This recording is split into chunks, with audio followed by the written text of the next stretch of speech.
Philippines நாட்டின் Mindanao நகரில் இன்று சக்தி வாய்ந்த நிலநடுக்கம் ஏற்பட்டுள்ளது. ரிக்டரில் 7.6 பதிவாகி உள்ளது.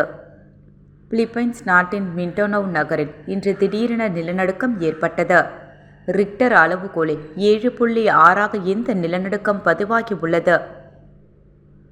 நில அதிர்வை உணர்ந்து மக்கள் வீடுகள் மற்றும் குடியிருப்பு பகுதிகளில் இருந்து வீதிகளுக்கு ஓடினர். 10 கிலோமீட்டர் ஆழத்தில் நிலநடுக்கம் ஏற்பட்டது என நில அதிர்வு மையம் தகவல் தெரிவித்துள்ளது. நிலநடுக்கத்தை தொடர்ந்து சுனாமி எச்சரிக்கை விடுக்கப்பட்டு உள்ளது. நிலநடுக்கத்தால் ஏற்பட்ட சேதம் குறித்து இதுவரை எந்த தகவலும் வெளியாகவில்லை. கடந்த அக்டோபர் 1ஆம் தேதி விசாயாஸ் மாகாணத்தில் உள்ள செபு நகரத்தில் திடீரென நிலநடுக்கம் ஏற்பட்டது. ரிக்டர் அளவுகோலில் 6.9 பதிவாகி இருந்தது. இந்த நிலநடுக்கத்தில் 70க்கும் மேற்பட்டோர் பலியாகினர்.